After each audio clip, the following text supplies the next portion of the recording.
I'm going to go ahead and cover something now, just so I don't forget it. You aware of Section 107C1A of the Bankruptcy Code? No, I am not. I mean, you're not aware of Rule 9037A1, are you? No, I am not.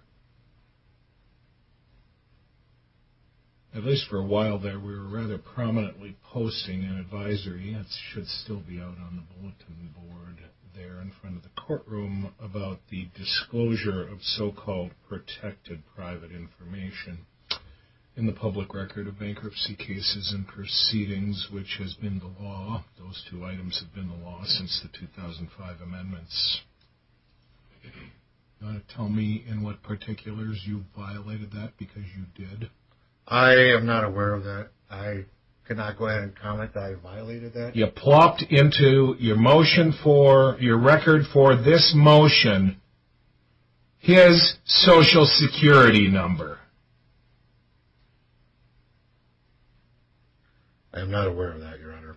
Take a look at the income tax return from the corporation that you say was given to you. There is a schedule on it. I guess this was treated like a subchapter S corporation that has Jeremy Vitalis' individual Social Security number in it. The light obviously didn't go on in your head, did it? I get furious when I see this because, as you darn well know, our court's records are available 24 hours a day, 7 days a week, 365 days a year, and it was as a result of the ubiquity of such access across the United States of America in all 94 districts that have bankruptcy courts that Congress passed that legislation in 2005 to make sure that it wasn't a vehicle for identity theft. You're going to be doing some things to redact the record, and I'm going to order you to do that. I will redact the record. Furthermore, you submitted all this stuff for your motion in scanned format in the first instance. Then somebody, I think, corrected you. But as a result, there are all these suppressed images and conflicting images in the record. You won't be doing that anymore. And you probably already received some instruction. If you're going to be litigating a matter in a case here, not just filing a petition using bankruptcy petition preparation software that takes care of all that.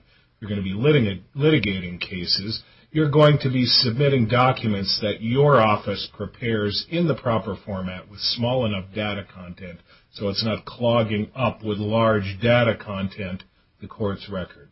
Okay? I'm just going to give you that warning right from the bench because the next time around I will issue an order to show cause for imposition of sanctions. You probably already had a letter from the clerk's office or maybe a phone advisory. Usually we give 3 strikes, but I'm not going to let that happen here because you stacked up the major goof up of putting his Social Security number into the record on top of that. I do have now the software that goes ahead and turns over the...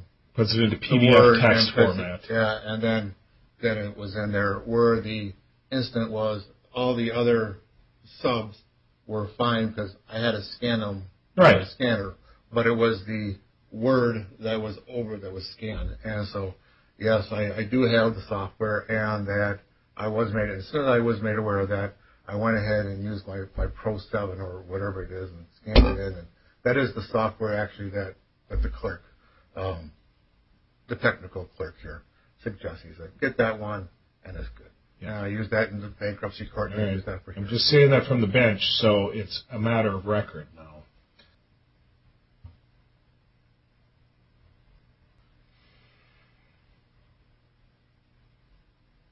Your complaint is a mess, Mr. Laver.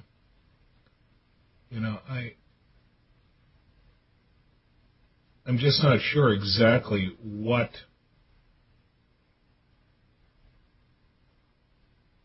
you're asking for here, other than a whole bunch of different things in the alternative. What's on first here as far as you're concerned? What's on first is that we need to see that Jeremy Vitalis in 2009 did not go ahead and just transfer this business. If he did go ahead and just transfer this over without, when a company is valid, then he does so with the intent to defraud the $195,000 that's owed to my client. But we need that information. And the trustee has a right to go and get that equipment, sell it off, and pay the debtors. You're not working for the trustee, though. I'm not. I'm working for Patty Rowe. So where does your client have standing to do anything in pursuit of a fraudulent transfer or preferential transfer? Because she owned Rowe Sewer Service at one time. She had a contract with Jeremy. She has standing as a creditor, requesting the relief of saying the $195,000 to not be dischargeable. But you also seem to be asking for avoidance remedies, and those are only the trustee's prerogative. Are they not? They are, and the trustee has requested information from Mr. Vitalis along those same lines. Jacqueline Kepper is the trustee. And you're also seeking denial of discharge across the board. Am I reading that correctly? Well, if it's based on fraud, if he had the intent to commit fraud of the $195,000 that he owes Miss Rowe, then based on fraud, it would be a denial of discharge. All right. Now, how did you try to get the information then? Let's get back to your motion here today, how it's styled up. I went ahead and I gave a subpoena. Why? I talked with Ms. Kepper, the trustee, and I said, well, okay, how shall I proceed on this? A motion to compel a discovery, and it was suggested to me, well, just issue a subpoena for the information. So I issued a subpoena for the information. Had you previously made a request for production of documents in the context of the adversary proceeding? No, I have not. Why not? Because the subpoena, I issued the subpoena way prior to any type of, I did it in lieu of. Well, you didn't issue the subpoena. The court technically issued the subpoena. Under our local rules, we allow lawyers who are representing parties of record to simply download one, but you didn't issue the subpoena per se. Just let me correct that right out of the gate here for the record. All right, so now translating over to your motion here today then, what's the basis under statute or rule for the relief you're requesting, and exactly what are you asking me to order the defendants to do?